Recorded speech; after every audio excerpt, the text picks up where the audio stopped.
Hello, my name is Wesley Axtell, and I wanted to share with you my testimony of how I became fluent in Spanish. And it happened about 7 years ago.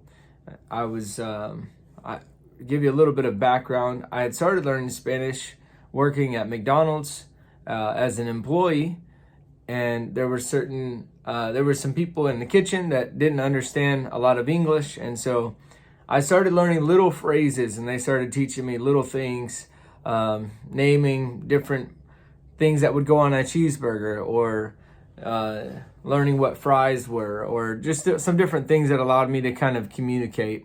And that became a little bit of a basis for learning.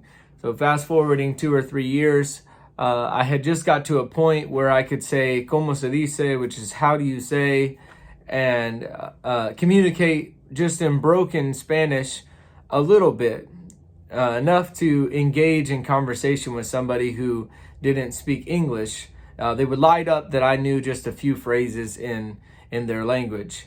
But as around when I was about 20 years old, my pastor asked me to help out in starting with a Spanish church. And during this time, I didn't understand a lot of Spanish. I would sit through a full-length sermon, maybe 45 minutes, and the rest of the service also being in Spanish, and maybe would understand a few words through any given service. And many times I was just there trying to figure out what was going on. And I feel like that's where many of us that are learning a language, that's where we all start. But I had an opportunity before and after service to begin to connect.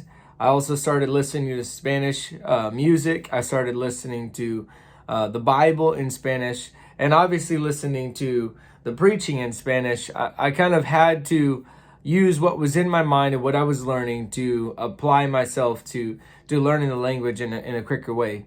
On my own personal time outside of service, I began to go to Spanish-speaking markets. I began to form friendships with people who spoke Spanish, and both of these things started to propel me further and further into learning Spanish.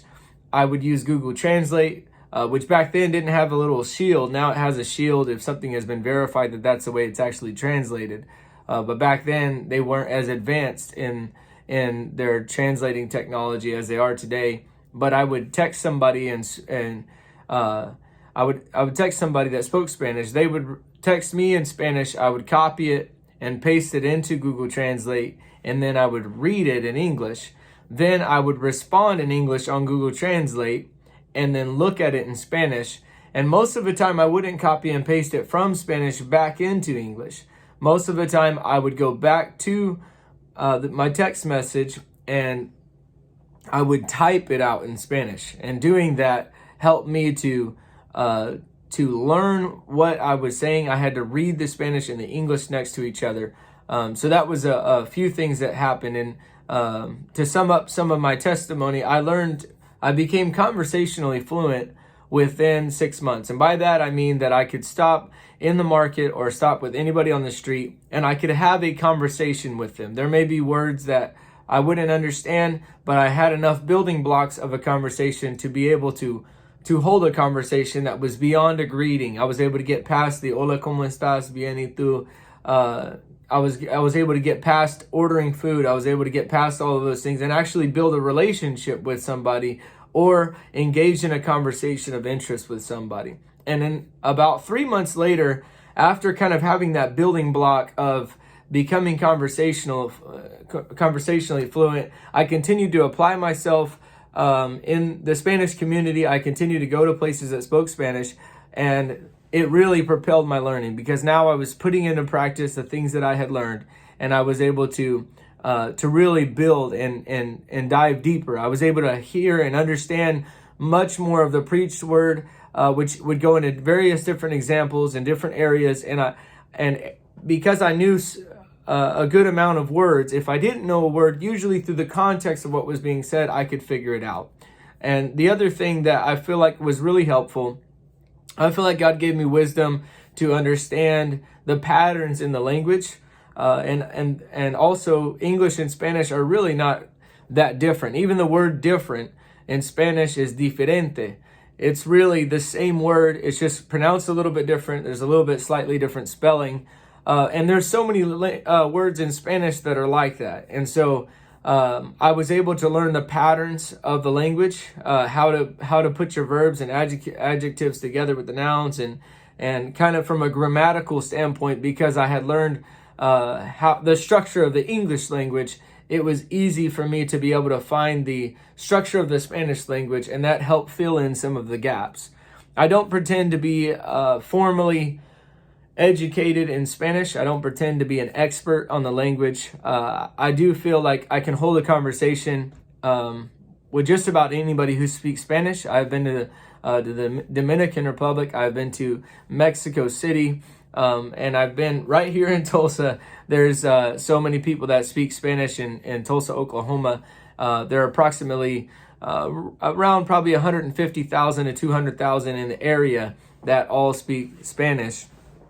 And included in that, I have friends from Colombia, I have friends from Ecuador, I have friends from El Salvador, I have friends from Guatemala, I have friends from Venezuela, I have friends from various Spanish-speaking nations, and so I've even been able to pick up on the different words between the different things. And so I wanted to share that testimony because I have so many people come up to me and ask, how did you learn Spanish so quickly? What are some things that you can give me as a tip to see if I can have the same success as you have had in the language? And so I'm going to post another video explaining a practical path to becoming bilingual.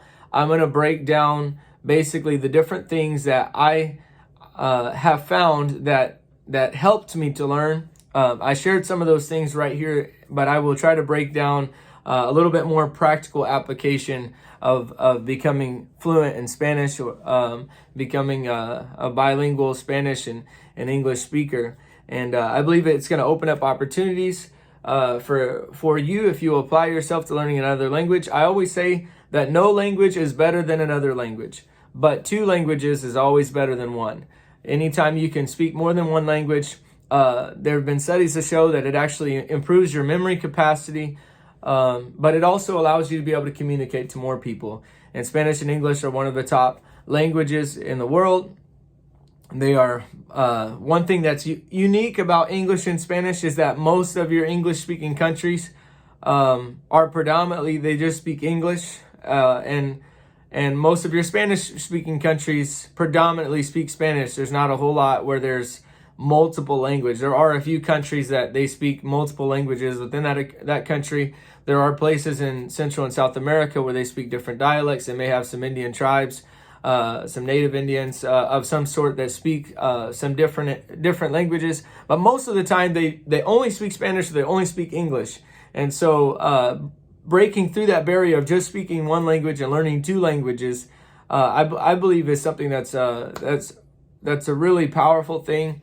It will really help you just in your mind. It'll help you be able to absorb so much more information. And I've seen such a blessing for it. So anyway, I don't want to take much longer on this video, but I wanted to share my testimony with you about how I became so fluent. I don't take all the credit. I believe I thank my pastor for seeing the desire in me to reach out to other nations and really propel me into that. I thank my pastor for that, and I thank God for giving me the wisdom to be able to learn a language so quickly. Again, becoming 6 to 9 months, becoming conversationally fluent is a great achievement, especially for never having left the country. Wasn't even able to practice my Spanish until years later, as far as going to a country that only spoke Spanish until years later, and so that was something that was a test for me. But obviously, just going through the different things that I'd went through and applying myself, and each and every day I still learn words to this day. I learn words in English, and the truth is that any form of communication is ever evolving, and you have to constantly apply yourself to improving your own education. So anyway, I hope you've enjoyed this video, and if you have, please like and subscribe to my YouTube channel. I'm going to try to post a few other videos about how to become fluent in Spanish, sharing some practical tips and goals. And so I hope that you find it a blessing to you. And if you're here locally and if you're interested in some Spanish classes, then please let me know. I've thought about starting some classes just to help people become conversationally fluent. So some of you have already expressed that interest on social media platforms, and I'm looking for a way to be able to be a blessing to you and considerate of your time, and also considerate of mine, and be able to I'm trying to look at a cost-effective way to be able to provide some valuable content to you guys, and it also it takes a lot of preparation to be able to put those things together and to be available to answer questions and things like that. So I've been trying to consider what's the right path to be able to foster that. And so I'm trying something digitally. I hope that it's a blessing to you guys, and I hope to see you guys in the next video. So thank you.